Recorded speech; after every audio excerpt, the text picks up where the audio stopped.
This is Business Breakdowns, powered by Microcap Club, a series of deep dive conversations with microcap companies and the investors that know them best. Our goal is to explore the inner workings of microcap businesses while giving our community direct access to compelling companies and their leadership. I'm Ian Castle, founder of Microcap Club. Microcap Club is a private community of the world's best stock pickers. Since 2011, our members have profiled 1,500 companies, and over 300 have turned into multi-baggers. That's at least one big winner every month for 14 years. If you enjoy finding great companies early, well before Wall Street pays attention, Microcap Club is where you belong. I hope to see you in our community. And now a quick disclaimer. The purpose of this presentation is for informational and educational purposes only and should not be construed as a recommendation to purchase or sell any security. Microcap Club is not a registered investment advisor. Microcap Club, its partners, members, subscribers, guests, and affiliates may or may not hold positions in one or more of the securities mentioned on this program and may trade in such securities at any time. Do your own due diligence and seek counsel from a registered investment advisor before trading in any security. All right. Welcome, everyone, to our business breakdowns with Mama's Creations. This will be our second business breakdowns with Mama, with the format this time being a conversation and more of a Q&A and business update from last year in the form of kind of a fireside chat. And I will have a conversation with CEO Adam Michaels and Chief Commercial Officer Chris Darling. And I want to thank the Microcap Club community for tuning into this breakdowns conversation with Mama's Creations. And again, CEO Adam Michaels and Chris Darling, the Chief Commercial Officer. Welcome to you both. Thank you for having us, Adam. Thank you. As a refresh, Mama's Creations is a food business that seeks to be a one-stop shop deli supplier. The company originally started selling a single product, Italian meatballs, but has since grown their product portfolio into other Italian cuisine, along with salads, sandwiches, olive soups, pizza, and even some initial items in Asian cuisine. Their primary distribution channel is in grocery and club. They have a nascent online presence and are very early in making inroads in the convenience channel as well. And I'll let Adam and Chris cover the rest. But to start, Adam and Chris, thanks for doing this. You know, the last year has been a big one for your business, and with strong top line momentum, investments in capacity, the Crown One acquisition, kind of adding a new leg of growth and some operational complexity. And today I kind of want to focus on, to start, what's changed over the past year, what you're prioritizing now, how you think about capital allocation and incentives, and maybe what the next 12 to 24 months need to look like for the long-term kind of one-stop shop vision to start to compound. Yeah, again, thanks, Adam. And I'm really happy Chris was able to make some time to join us today. You know, I'd actually say the opposite and say, actually, not a lot has changed in the past year. So I'll tell you that the momentum, the consumer perspective continues to be as strong as ever. The relationships, again, Chris will share with our retailers as strong as ever. And, you know, a little bit unfortunate with the macro economy, more consumers are coming to the prepared food space, right? The underlining tenets of why, you know, Chris and I created this strategy about one-stop shop is because, again, consumers are continuing to look for fresh, clean, easy to prepare foods continuing to happen. The cost pressures, you know, going out, right, is just, it's just, honestly, it's just crazy. To go out. Even, I know your body, actually Chris's body is as well as a temple, but you go to like a McDonald's, you can't get out of there for more than $10. The ability to have fresh prepared foods, whether it be our meatballs or chicken or salads, you know, $9.99. Actually, I'd like it to be $9.99. It's probably closer to $8.99. Is really working there. What has changed, obviously, over the past 12 months is, you know, thanks to Chris, continuing strength on the top line. We've been growing 20% each quarter, year over year. Skip, Chris's partner in crime, from an operations perspective, continues to get stronger and stronger. And then we've said, you know, I said to you and the team, right, a year ago, that half of our strategy is organic and the other half is inorganic. And with the acquisition of Crown, a division of Cisco, a few months back, all it does is, I hope you're seeing it's, you know, we're going to tell you what we're going to do, and we're going to do what we say. And the Cisco acquisition has been the Crown One acquisition has been great for us. I know Chris has already met with all of the top customers of the Crown business. Skip is actually there today, is in the plant every week. And I'm really excited for our Bayshore colleagues through the Crown acquisition. So hopefully that's helpful. But yeah, no, I feel even more bullish today than I was a year ago when we first met. Chris, anything to add? No, I would just agree with what Adam said, number one, but and also just emphasize that one of the things we've been able to do this year in relationships that is just so critical and gives us fuel for the future is develop more vertical relationships with the leadership and the strategic teams in our customers. So that's a major focus for us as we go forward, both with our legacy business as well as the new business in Crown. So that's been a difference maker for us in a lot of ways, and gives us a great foundation. Excellent. Thank you both. So you talked about price as an interesting lever. I think the price point is really favorable from a consumer standpoint. And I'd like to maybe talk a little bit more about what you got right in the last year that kind of validates what you're doing. And maybe we can talk about any surprises that you had, things that were harder than expected, or maybe what's the most important thing that's kind of true today that wasn't true then, whether it's customer access, as you mentioned, SKU velocity, capacity, or something cultural inside the business. Yeah, I think, the first and most important thing is really the people. I've been really, it's amazing. I feel like, Chris and I have been working together forever, but it's literally been a year. So he started in November of last year. Skip started a month earlier in October. So it took us 3 years. It's pretty, and some of the folks that that are on the call today, I've now been talking to for 3 years. When I started, like literally, I was the chief commercial officer, very bad at it. I was the chief operating officer. I was everything.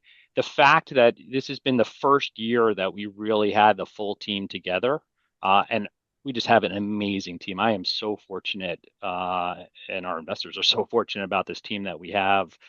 It's really the people that have made the biggest difference, and I feel like we're very stable, right? We just keep knocking it out every single quarter, right? And we just keep doing that. The culture that we've been able to put together, the fact that, and Abby Meeks, our head of people operations, did a great job through the integration with Bayshore. Our Love Awards, living our values every day, our Love Awards is doing a great job and building consistency and culture. It's really cool. I was speaking to our middle management team, the guys that, the production managers, and all they're doing is showing Chris and me, hey, look at these trackers, these metrics we're putting together, right? What gets measured gets improved is a cultural thing that we're doing in the company. Eddie leads our analytics on sales that Chris brought in is it's just awesome. So the cultural thing of what gets measured gets improved is probably the biggest thing that I just love that it's being imbued throughout the entire team. So I think that's where I've been really happy operationally, and then I'll let Chris talk about the top line stuff. But operationally, we continue to get stronger. Our throughput every month just keeps getting higher and higher. The efficiencies, Alberto, who leads our procurement efforts, continues to get stronger and stronger. The fact that the Crown business literally doubled our chicken needs allows us to go to market literally 2x the size.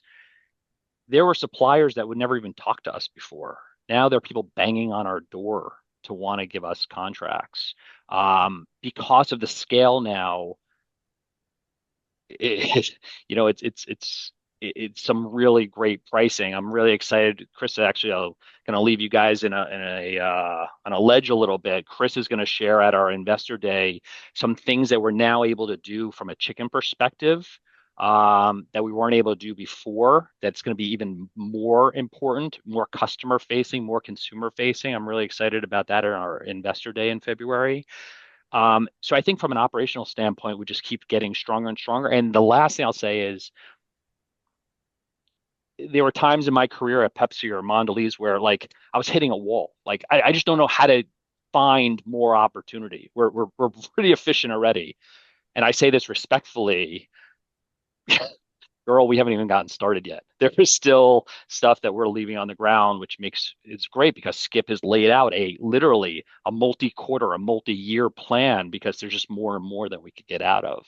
So those are the things that to me over the past 12 months that I feel great about. But I'd love Chris to talk, what he's seeing from he's the one that's with our customers every single day. Chris is very smart and actually won't let me speak to customers. Good call on his part. But yeah, Chris could share some of the customer stuff. Yeah, happy to. We did have some challenges last year when you think about what happened with some commodity pricing and things like that. What was the pleasant surprise is we had some good price elasticity that we were able to lean into. It's just a testament to grandma quality. The other probably big win over the last 12 months in my mind is both the addition of the analytics capability as well as our linkage between the commercialization side of our business and the operation side of our business. So, Adam, you talked about Skip and I being partners in crime. We literally are. So the communication and the ability to forecast, collaborate on how things are going to get done and flow through when a business is growing at the rate ours is incredibly important, and we've had a lot of success. We've had some bumps, over 12 months learning process, but definitely are in a much better place. It's allowed us to, even from a look ahead standpoint, as what we're trying to do and build strategy, be much more focused than what it was, say, a year ago. So some great success there. You mentioned some surprises for me. Some of it has been time it takes sometimes to acquire new business, but we ended up acquiring two major accounts this past year that's been announced out there with Food Lion and Target. So I can't complain too much. Adam just tells me, "See, I told you so. It wouldn't be that hard." But those things do take time. So balancing our growth planning and how we grow our business with existing customers through velocity and AIC has been critical, and we've had some nice success there, as well as acquiring new customers. It's always easier to hit sales numbers with the existing customers for sure. Another thing Adam didn't mention, but balancing out our exposure across channels has been an improvement this year and sets us up nicely. So, Adam Wilk, you mentioned in the very beginning about the channels that we play in. Another one is the mass channel, which we always separate out when we look at the business. And having both Walmart and Target now there, and a very much a growing business in that segment is beneficial, as well as at the same time when we look at our business and say how much are we doing in the supermarket, grocery space, how much are we doing in club space, how much are we doing in C-store space, and does it mirror how the consumer buys prepared foods? And it is mirroring that much better today than it was, say, a year ago, and we'll continue to focus on that. That's part of our strategy. The other thing I would say over the last year that's been a lot of hard work, and we're not there yet, but we've made some tremendous improvements. I view from the sales side of things that grandma quality product is where it starts. Grandma quality service is where it grows. And that is what we are really developing with our retail partners out there. And that's what I talked about earlier on vertical alignment, getting connected in some key accounts well above a buyer level, being connected at an SVP level, at a strategic level. And in one case, major customer of ours, literally being in the strategy discussion, and then as the gaps in that they experienced in the strategy, now being able to step in as the solution, really has been beneficial for us. So those are some exciting things. It builds a nice AIC, or average item per customer, foundation for us as we move the business forward, as well as a balanced business. I think you couldn't ask for more than to spread any of your liability. If there's one segment of a business that maybe goes down a little, we're also in a segment that's going to benefit and go up, which is very powerful. Excellent. Really appreciate that color. Okay. So question for Adam, and maybe both of you can chime in. You sit in a very interesting spot where you're sort of B2B with a huge consumer focus facing aspect of your business as well. People have to like the food. And I was privileged enough to visit the facility. We had lunch together. The food was delicious. I'm not just saying that because you're on the call. It was very good. I was really surprised, especially the meatballs, which stood out to me. But at the end of the day, that's what's going to drive the business forward. And you've had a lot of success making sure that you kind of bridge the gap between the B2B stuff and the consumer. Can you just talk about the investments that you've made in product and quality, how important it is for you to think about the end customer, not just who you're selling to? And we can have some discussion around that.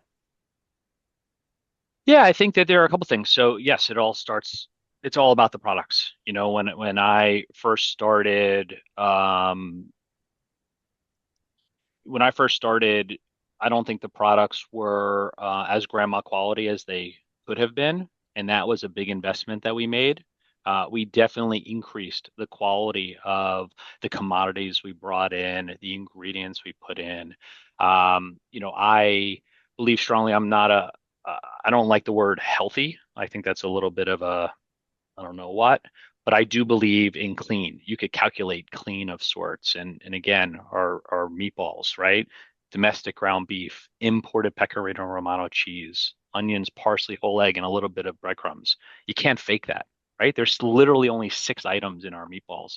Our chicken is whole breast, white meat chicken, a little bit of oil. That's it. And that is even for things like our chicken strips or the ingredients on. Chris just sold in to Publix this new teriyaki chicken. This is whole breast. This is like the premium cut of the chicken. That is not common. Our competitors are not doing that, right? You could get the Costco meatballs, the Kirkland meatballs, which Kirkland's amazing. It's going to take you 20 minutes to go down the ingredient deck of those meatballs, legitimately. People don't, Tyson, or when you buy those chicken strips, Purdue, and that is not like that is, smushed together chicken.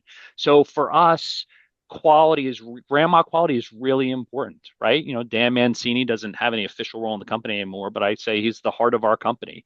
I still get to hang out with him, right? He reminds us of how his grandmother used to cook.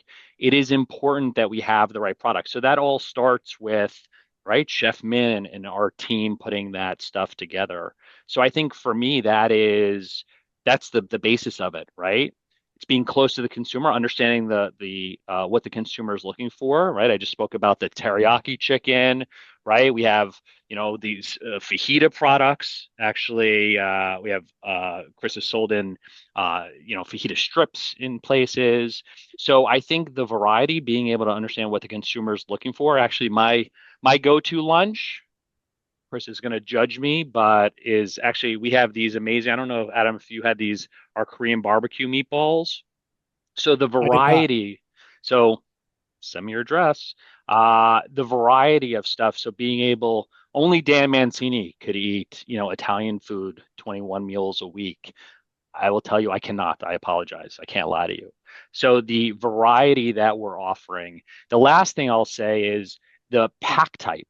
So actually, this is a good. I mentioned to you the stuff that Chris did with Publix that we actually originally used to sell them kits, right? We'd give them, I'm going to make this stuff up, right? A 20-pound box that had 4 1-pound things of, 5 1-pound things of chicken and 5 1-pound things of rice and 5 1-pound things of basil and 5 1-pound things of cheese. And they had to do all that work to put it together. Chris has, again, this great relationship such that, look, labor is hard for retailers, right? Adam, you just mentioned earlier, it's not just the end consumer, it's the customer. Labor is difficult. So now we create it in such a way, literally, Skip does all the work. And all they have to do is literally take it out and put it right onto the shelf. that's easier for Publix, and that's better for us because our out of stocks, and believe me, we're making sure we always have the product there, but we can't take it from the back room onto the shelf. I mean, Chris is good, but not that good. So if we can make it easier for them to do that, those things are better there. So I think the mix of starting with the right ingredients, making sure that we have the right portfolio of offerings for the end consumer, and then ultimately making it as easy as possible for the customer. I think that trifecta gets to what you're looking for, what ultimately we're all looking for. Yeah, Perfect. I would add as well, if I can, when we get our product in the mouth of a consumer, we win. We always do. And so the more that I talk to Adam and I talk about this a lot, FOMO in the retail world. And Mm. just a little bit of background, I was a retail executive for 3 decades. In my last role, I was president of the company. So prior to shifting over to the food side and Boar's Head and leading sales there. So I understand the mind of the retailer and those buyers who are managing just multiple items, and it is a more complex job than sometimes we give them credit for, and they just want an answer. And if they start looking around and seeing our products when we do things like a Costco MVM, and we're nationwide, and when we're in Publix and Albertsons and places like that, BJ's, and our brand is popping there, they start to ask questions and search out. So it makes our job become easier. I don't want to tell you, Adam, that too much. He'll throw more my way, but it does as you can get momentum as you imagine. So I think that part of the B2B is very important, and we've done some very specific things this past year in marketing from a business to business as well as to the consumer, to take advantage of that and help drive our business. Can you give Chris that example? I know you did something with like Facebook and another executive saw it. Could you give that example, Chris? Yeah, we did a marketing program via LinkedIn actually, and we were able to actually take job titles and for companies that we wanted to target. So where those folks would see this feed, and it was our new products that we launched in the Publix and our MFOs and as well as others, Paninis, things like that. I was on a call actually. Am I allowed to say who he was with, or is that? Sure, why Oh, not? I want to make sure. So an executive with Walmart, and he happened to be traveling. He was over in Hong Kong at the time, and he pings me and he goes, "Man, Chris, I'm seeing your stuff everywhere," and I knew he was targeted for this, and I'm going, "Oh my gosh, you can't imagine." I go, "I'm running like crazy. We can't keep up with the demand. We need more with you." I go, "It's really in line with your strategy." And I said, "But we're having a little difficulty with the buyer doesn't quite see it that way." He goes, "Call him tomorrow." And I can't, certainly not going to tell you the outcome, but it's a good thing. And so really thinking about that marketing to the business as much as the marketing to the customer is important to us at this stage in the game. Adam, if you think it's okay, I know that many folks know me a little bit, but I don't know if people have Chris's background, and maybe it makes sense for Chris just to give a quick update on kind of where he came from. I don't know if that'd be helpful to Of course. Yeah, investors. I probably should have led with that. Good call. Yeah, And as a reminder to everybody, for participants, if you have any questions, please click on the Q&A box at the bottom of the screen and you can submit your questions live. Yeah, that makes perfect sense. If you want to just share your background, Chris, that would be great. Oh, very good. I'll try to do this in 30 seconds and be very brief. And then if you have some questions, I'll expand. But again, about 3 decades on the grocery, supermarket, food, retail side of the business. Some of the companies that you'd be familiar with is HEB for numerous years, Ahold, Albertson, Safeway through that whole merger and post-merger process, as well as closely associated with a Kroger affiliate, and being president of a multi-state chain of grocery stores. And I've worked on that side of the business in almost evenly part of my career in operations, as well as the merch and marketing side of the business, and then some in leading consumer insights when I was over at Ahold USA.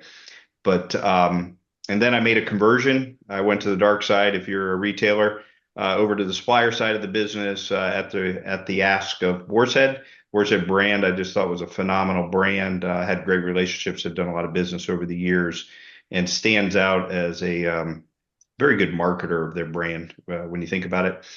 So had a great time there, leading sales nationally for Boar's Head. I'm the executive team vice president of sales. Over my career, I've always been bent towards the deli prepared side of the business. At Albertson Safeway, I was a group vice president over deli and prepared foods and food innovation strategy.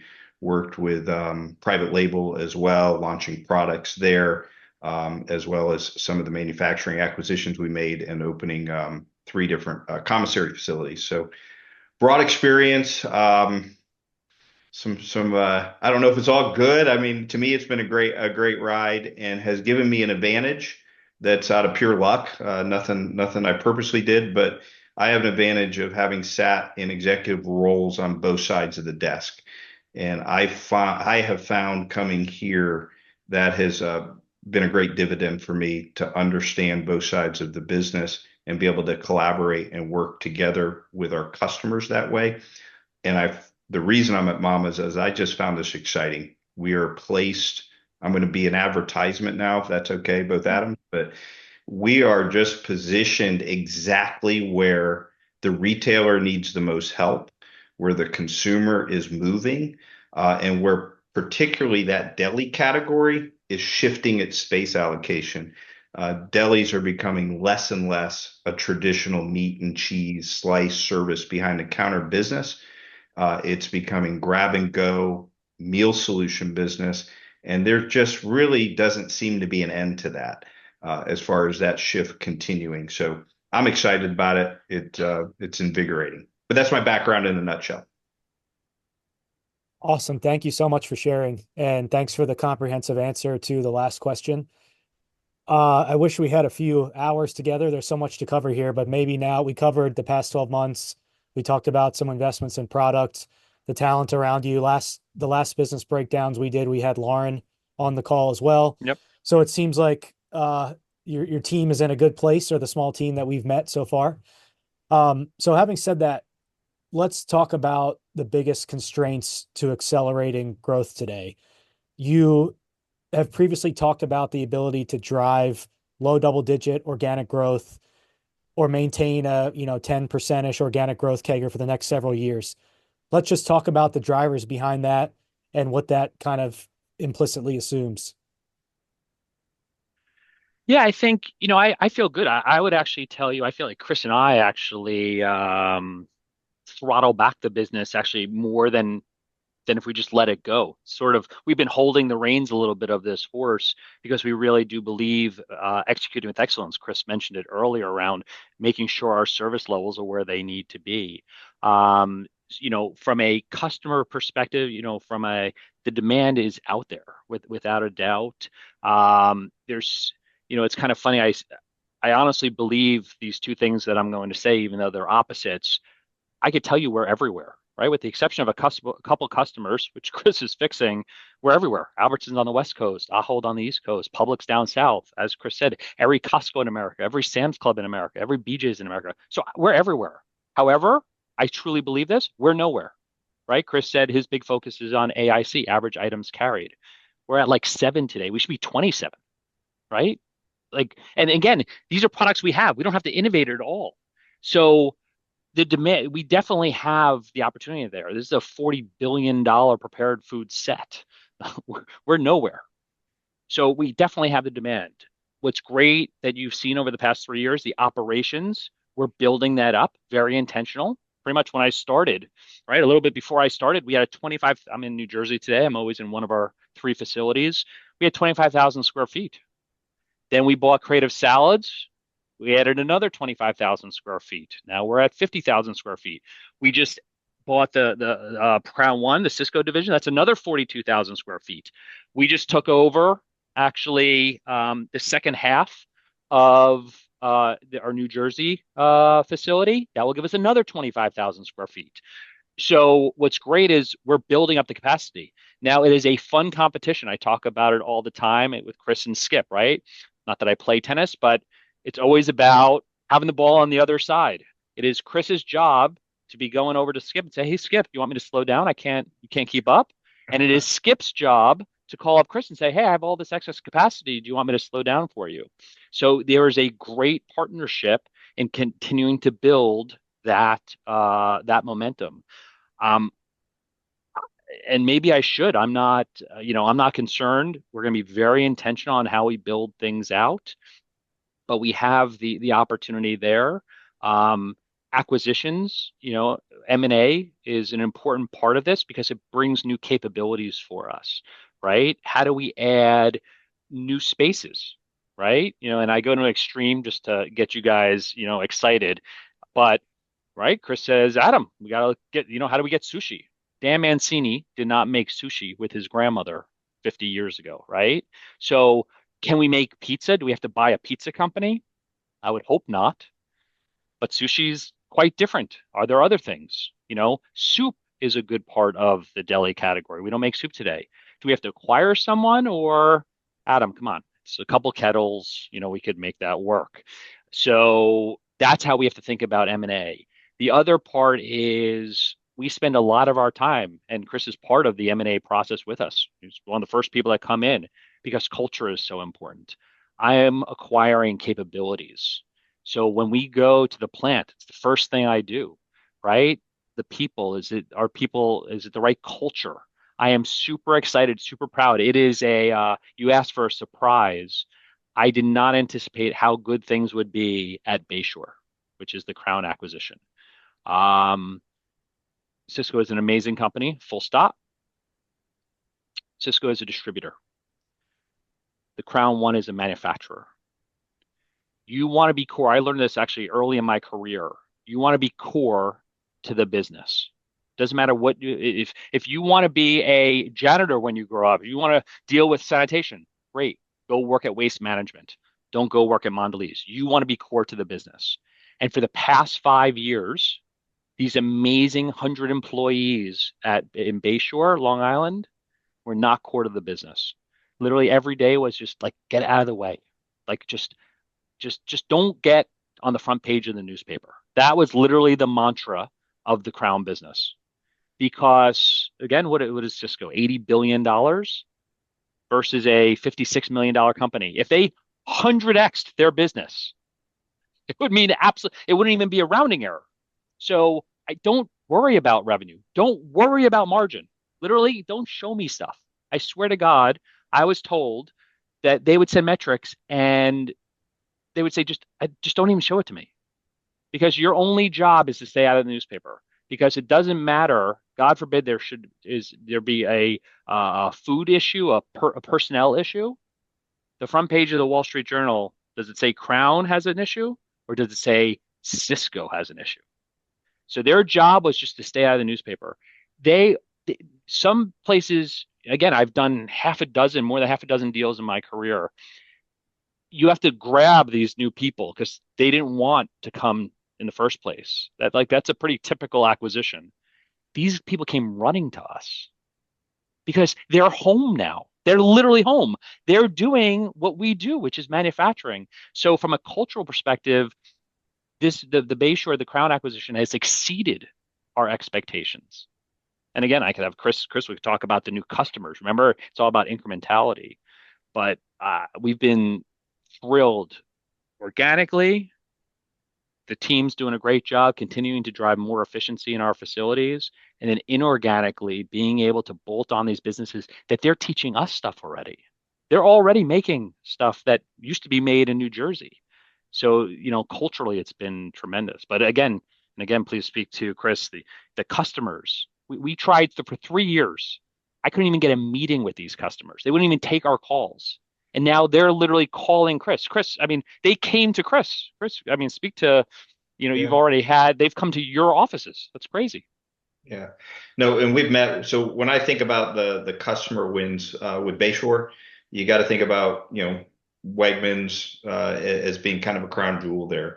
And you think about how that relates when I think of Publix in the Southeast and you think of Wegmans in the Northeast. But yeah, the major customers were reaching out. I was sending letters out announcing this, and they were already reaching out and finding me, looking up my email and saying, we got to talk. We're excited to see about what other opportunities and items exist, and how we move forward.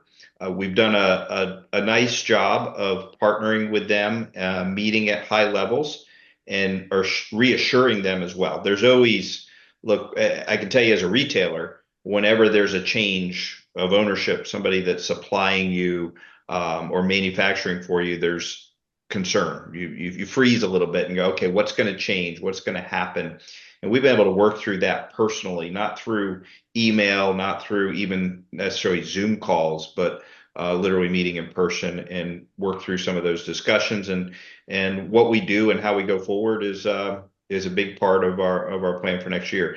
Also excited about the quality of work and product at Bayshore. It's already mama's or grandma quality. So we didn't have to go change that. And a lot of it is just some fantastic products that now we're able to take out to that legacy business and add to our portfolio like we're some sort of geniuses at innovation, when all we did, we just picked up somebody else's innovation. So that's a tremendous tool in the toolbox for us at this point. But yeah, some great quality pickups and customers. And I would just go back to our growth conversation as well. When you think about the customers we're in, I think about the customers we're not in. And when you worry about, oh, well, can you sustain X amount of growth year over year? It is more a case of how fast do we go, and to do it right.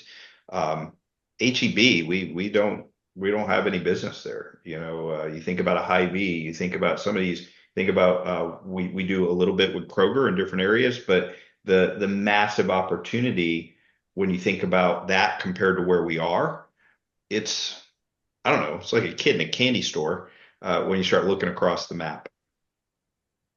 That's really helpful. I do want to talk about Crown, but before we do that, let's get into that.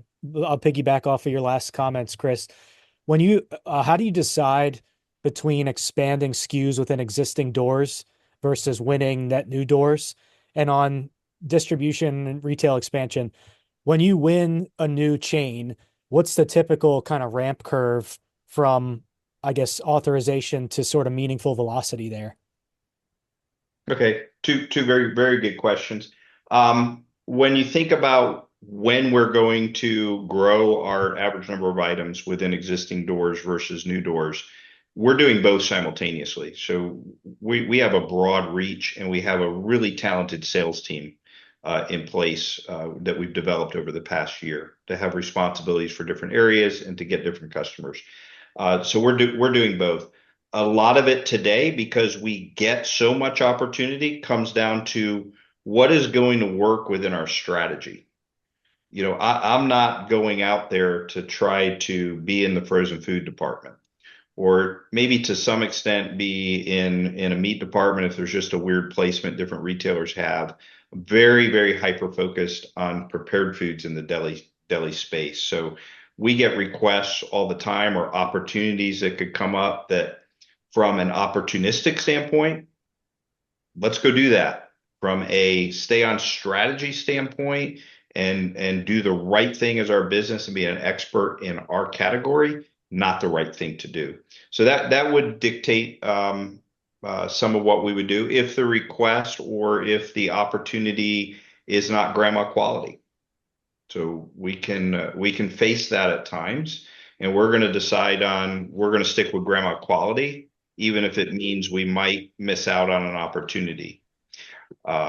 If the opportunity within existing doors doesn't represent our brand from a pricing standpoint the right way, we're not the value leader or the low price guy out there. That's not who we want to be. We create very high quality products that deserve a certain retail. So we're protective of that. So that would dictate some of that too in existing doors. As far as new customers, I mean, we have our hit list. We lay out a list of, here's where we're not. You probably have a little bit of insight into it based on my last comment. But we have a hit list out there. Are we working with the right brokerage to help us get in there? who knows somebody there. That's where sometimes just out of virtue of years in this business, I may know a person that can crack the door. And then we go after that business, knowing that walking those stores, looking at their assortment, listening to what their strategies are that they've said publicly, we really are a fit for them. So I hope that answers the question, but that's what guides us. Sure. Adam, anything to add? No, you said it perfectly. Great. Okay, great. Well, let's maybe move on to Crown. So the deal looks like a home run. I think it added roughly 56 million in revenues, correct me if I'm wrong, and brought expanded capabilities. You talked about some of the benefits already on the customer side. When you underwrote that deal, can you just talk about some of the important aspects of, what it needed to hit on for you to go for it, and kind of like maybe your integration scorecard and how that's going so far? Yeah, so look, we've been pretty transparent, right? We have a three-part strategy for M&A. One, it has to be in the deli space, ideally incremental. I mean, I don't know how bold you can make that check, but it wasn't just in the deli space, which is 100% deli, but remember, incremental. There were two of their three biggest customers we had not had before, and we tried. They were super hard to get into. We couldn't do it for 15 years. We couldn't do it. So that was just a massive win for us, and the second most attractive part to the business. Second one is they have their own manufacturing and distribution. This was very attractive to us. So relative to us, a big facility, right? Pretty much doubled our manufacturing footprint. Really new equipment. So you're supposed to love all your children equally. This has the most advanced equipment, a lot of it.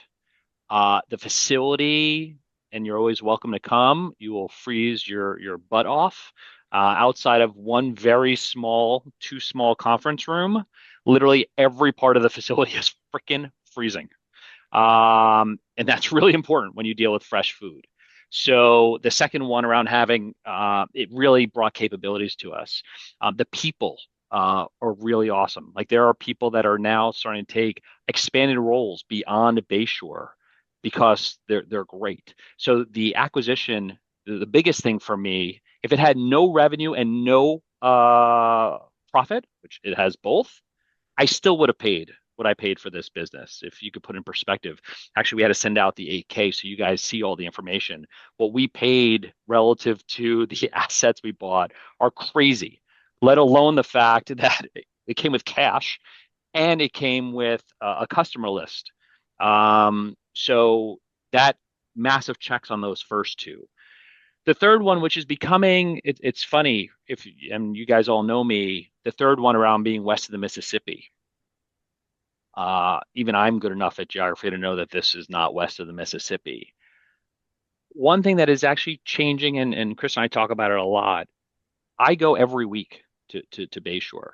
There is something cool that I could hit all three of the facilities every single week. Skip could hit every one of the facilities every single week. I love that. You guys know me. You know I'm an operations guy, and I got to walk the lines every day to feel good. As much as my boys would like, the next facility to be at the base of Vail, it just sounds very hard to. I just know me. I know I'm going to literally every Sunday night fly out to wherever I have to be, pulling all night, the red eye in and red eye back. So there's something really cool about the two facilities in Long Island being literally 10 miles away from each other. Every day I'm seeing it because, Skip will copy me on it. If we're short a couple people in Bayshore, literally people come from Farmingdale to Bayshore or vice versa. When someone runs out of potato chips, you could just move them back and forth. So it is really cool. It was an unexpected, massive benefit that the two facilities are so close together, shared resources, shared everything. That is really cool. So that third one didn't get a check mark, but somehow it got an asterisk, which was even better than the check mark. So from an acquisition standpoint, it was great. The fact that we paid 0.3 times revenue, I mean, I don't know what to say about that. Like that's just crazy. No one thought we could pay half times revenue for the Creative Salads acquisition, even crazier for a third times revenue for the Chef Inspirational acquisition. And now this profitable business that we paid 0.3 times revenue, that's pretty okay negotiating. So we got this amazing business that was immediate. I mean, it is, I'm not going to tell you we're fully integrated. I was very clear. We're actually starting already, thanks to John Dillon from our who leads our IT efforts. We're already starting the NetSuite transition, and that should be done in the first half of the year. But almost everything else is done. The team has done an amazing. Chris, there is no Bayshore sales. Chris owns everything. It doesn't matter. Actually, we're agnostic, right? Chris is agnostic of where it comes from. His job is to sell it, and it's Chris and Skip's job to find the most efficient place to make it. We're actually working with all of our customers. There's some customers that almost have to audit every facility. We're making sure preemptively all of our customers, if they want to audit, which we'd love to because we look great when that happens, you come to all three because I'm not going to tell you, like, I don't know which place it's going to come from. That's the agility that we have. So yeah, the integration is exceeding my expectations. First, I told you about the cultural fit. That is, again, I've been doing this for a long time. That's a bit of a crapshoot. I don't care how good you are, right? uh, Exceeding expectations on that, exceeding expectations, operationally on the integration. Then, I'll leave it to Chris on how he feels the integration's going from he had some tough stuff to do with brokers and customer. I mean, Chris could talk to how he feels about the customer side. Yeah, happy to. The customer integration is, to Adam's point first, is we don't look at the business from each facility standpoint when it comes to sales. We look at the business as we have sales leaders that manage customers. And those customers could be getting some product from our East Rutherford facility. Some could be coming from Farmingdale. Some could be coming from Bayshore. If it's more efficient, more beneficial to make it one over the other, it really doesn't matter from our perspective, other than, to Adam's point, making sure that where we have to have audits done, we have all three facilities under the umbrella of any retailer that we're dealing with. But beyond that, sure, we've part of my role was to meet with every retail customer, and then another part of my role is to make sure we understand the broker layout, how sales were being managed in the existing business. And that's gone quite smoothly. I've spent time both with the customer and with the broker and the customer at the same time, as well as with the broker and the assigned salesperson, to talk through what our strategy is so they understand how the business moves and works. And we're continuing to assess certain things as we go forward. We've got a couple of little nuances where Bayshore was servicing a customer that we were servicing from a legacy standpoint as well, and now they're one customer that we've got to trim down. Instead of having two brokers, we'll only have one, but that plan's been laid out. So I would say smooth. Our reporting is a little clunky right now. Just to be clear to everybody, we are on two different systems, so we depend on a little bit of the spreadsheet thing coming from Bayshore versus it just being kind of integrated and easy to access. But with Eddie on board, he's done an amazing job. We get the numbers as we need them and get it combined into one total look. But that'll change as we get a few months down the road on our timeline as far as bringing the system together. But that'd be the only challenge I would say, is not having quite the quick visibility that I'm used to into the sales, but it hasn't proved to be a problem. Yeah. I mean, Great. I'd actually say, if I can, yes, things are awesome. I am really happy, and it all starts with the people that we have and the leaders that we have. Um, Everything's not awesome, right? So obviously you guys are reading in the paper every day from a commodities perspective. There's a lot of challenge there.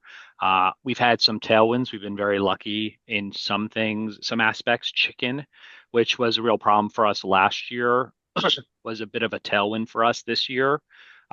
What's been great is actually we're getting more on contract this year than we did even last year. That helped tremendously this year or last year.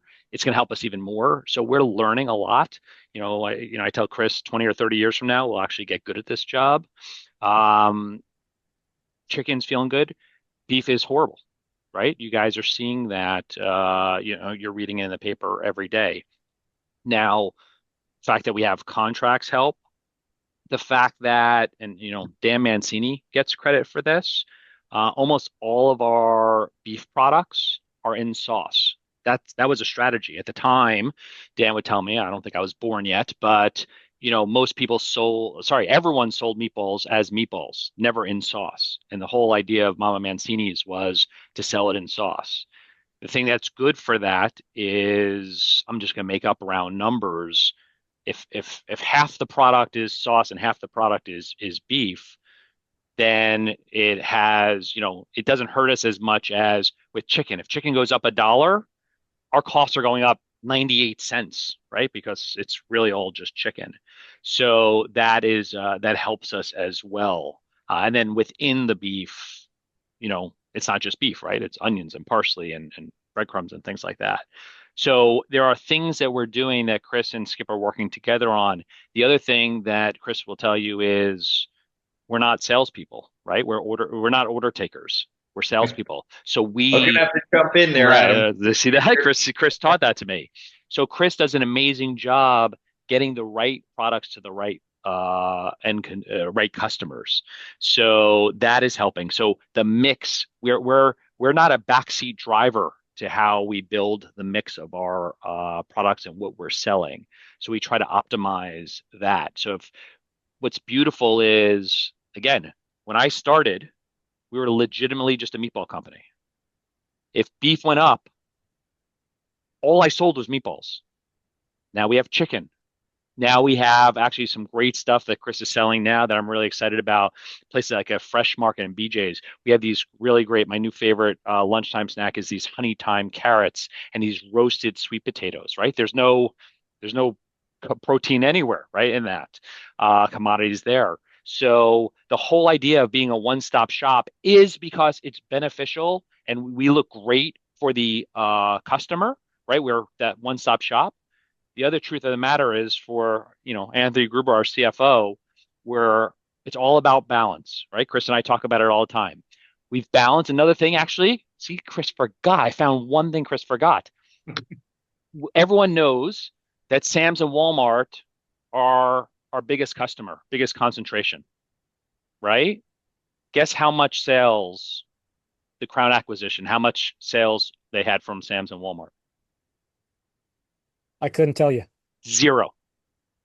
So that risk, right? Because again, I always like balance, got cut in half, literally got cut in half because it diversified our customers. So Chris is always looking through the lens of balancing beef and chicken, balancing customers, balancing north south, balancing east west, balancing everything.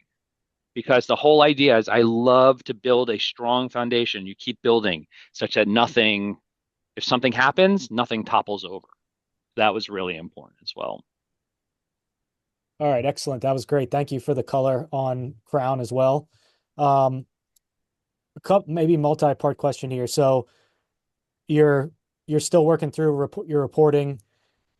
Will you separate organic growth from the core business versus Crown? And then on the margin side, it sounds like chicken could be a bit of a tailwind this year, just with your contracts. You cited a margin expansion path from, I think, the low 20s to mid to high 20s as synergies come through with Crown. Can we just talk about where those show up first? And then maybe we can just layer in overall how you see kind of gross margins shaping up over the next, let's say, 12 months. Yeah, I think, what we're doing now is where I like and we'll progressively get better. So, if I told you that, commodities continue to ensure that we keep our heart rate nice and humming. The other thing is we were very transparent. because it wasn't what gets measured gets improved because they were sort of off on their own. The Bayshore margins weren't to the mama's level, and we committed to, I think we said 12 to 18 months, we would get the Bayshore margins to the mama margins. There's no structural reason why it can't. So that's, a bit of a tailwind for us. Um, just like Chris mentioned, Chris doesn't sell Bayshore, doesn't sell Farmingdale.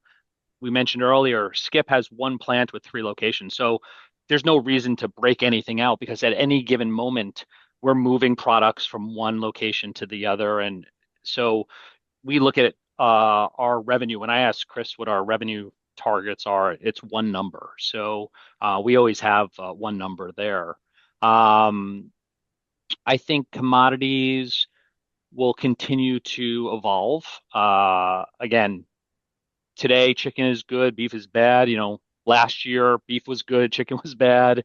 Commodities will always be a factor, but every quarter, every year, we're doing a better job using contracts to stabilize. Chris has an amazing relationships with all of our customers.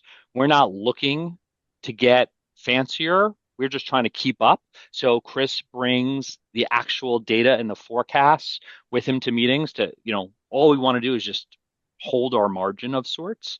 So commodities will always be something, but Chris has great relationships and we have great relationships with our suppliers. And then again, all due respect, Skip has to work a little harder. If commodities get a little more expensive, we have to keep driving more. Actually, even if commodities don't get higher, Skip is always challenged. He's always being targeted to get better and better throughput. How do we use better technology, better equipment to drive more efficiency? And that is what's going to help us move our gross margins up. The high 20s, mid to high 20s that we've been saying, that doesn't change. We want to be, I love what Chris said earlier. I have no interest in being a value provider. However, I do want to provide value to our end consumers. And I look at it as value versus the same better quality food, because we're grandma quality, they're just restaurant quality, the food going outside. I am not trying to compete with I don't know, Manwich or whatever's in center aisle. That's not my competition. And it's actually my competition isn't even to the guy to the right and left of me. My competition is restaurants, better quality, faster, more efficient. So we want to continue to provide value for our end consumers. So I think, hopefully that answers your second question there. I don't know. I think I forgot the third question. I apologize. No, it does. That's great. And let's maybe wrap up with one or two questions on capital allocation. And again, we really appreciate your time. Thanks for doing this. So let's see how much more we can throw on Chris's plate, maybe. So as you I think like about it. your appetite for additional M&A, can you just talk a little bit about, you're in an ongoing search process for complementary, accretive food businesses. What categories are most attractive to you right now? Talk about what kind of assets you like, as you scale, what sort of deals might you be looking for? Any color would be appreciated. Yeah, I don't think so we're in the market what's great. Actually, I'll be selfish for a second. Having Chris and Skip here um has made my job dramatically easier on the day-to-day and giving me more time to be out in the marketplace. So without a doubt, before Chris and Skip were here, I was running the business hour to hour. I don't even run the business day to day, right? And that's awesome. And that's a testament to Chris and Skip. That is allowing me to be out in the marketplace more. That's one benefit. The second benefit is we have done a good job, I think, communicating what we're looking for. And now we have actually 3 acquisitions, right? Creative Salads, Chef Inspirational, and Crown, that we have a track record of being you go to an extreme, right? Al Dunlop or whatever. You do an acquisition, you fire everybody, you cut everything, you turn all the products to crappy products, right? you have now a track record of 3 years of we've been doing this. Farmingdale has tripled, more than tripled their people, their headcount. We've doubled their facility. We've put $5+ million of equipment in there. We're not firing people. We're actually promoting people, right? We're doing a great job. So what's happening is I'm getting way more inbounds than I've ever gotten before because people know what I'm looking for. And wow, this Chris guy is not so horrible. Like, right? That has been really cool. So I like what we're seeing. We're seeing Chris likes this. We're seeing, bigger things. Now that we have scale, it allows us to look at other bigger targets. If we buy a $25 million company, there's probably an alien in my body, right? I've done this enough to know, the $1 billion Cliff Bar acquisition I did was, easier to integrate versus the, $10 million Hugh chocolate business that I integrated. So it doesn't make sense for Chris to spend all of his time and effort integrating a $25 million business. It just doesn't make sense.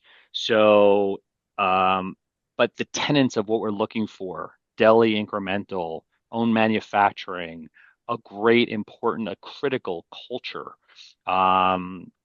that hasn't changed. The only thing that's changed is because our size is bigger, it allows us to, partner with bigger companies. And sorry, the last thing I'll say is what's been also great, and thanks to you guys, our investors, we seem to have a good funding source, right? So we have a great relationship with our commercial bank, right? It took us 0 seconds to get the $20 million we needed for this latest acquisition, which we know was relatively small, 0 seconds. But then you guys know Thursday before Labor Day, literally called up our top 10 investors and said, hey, we have the funding we need, but are you interested? And literally 9 of 10 of them said, yes, please. We get, like, in 24 hours, we were 3x oversubscribed. So that has made us feel good. Look, we've made 3 financial transactions, right? The first time I met you guys, we sold off one of our founders at $2.50 a share. Then the second founder, he sold at $3.50 a share. And then this Cisco deal, we gave at $7.50 a share. I don't know. I don't look during the day, but what's a stock? $12, $13? I'm not sure, but that's a pretty good return. So I think I'm hearing from investors, they're eager. Literally, I get, Adam, you don't even need a bank. Just give me a call. I'll pay whatever you need, whatever money you need. I'll give it to you. So I think that's great. I really see us collaborating with our investors, and I feel confident that whatever Chris and I find, we'll have the funding for it. Excellent. Yeah, thank you. I think I appreciate those comments, and I think it's well earned, just given the success over the last couple of years. So 2025 was a great year, and 2026 is shaping up to be another good year. We're just getting started. Chris hasn't even tried yet. This is like now he's going to start to try now. Perfect. Well, then the sky's the limit. So I think that's a good place to wrap it up. I just wanted to say thank you again very much. No, thank you Adam for and having Chris us. for doing this. We really appreciate it. This was really comprehensive. My only critique, Adam, is that you didn't wear a mulberry colored suit, but I'll let that slide this time. I knew it. See how I get in trouble? But no, we really appreciate it. To all of our participants, thank you very much for tuning in. We'll have the YouTube recording up as soon as it's available. And thank you guys very much. We really appreciate it. Thank you, Adam. Cheers. Thank you. Thanks a lot. Take care. Bye-bye. Bye.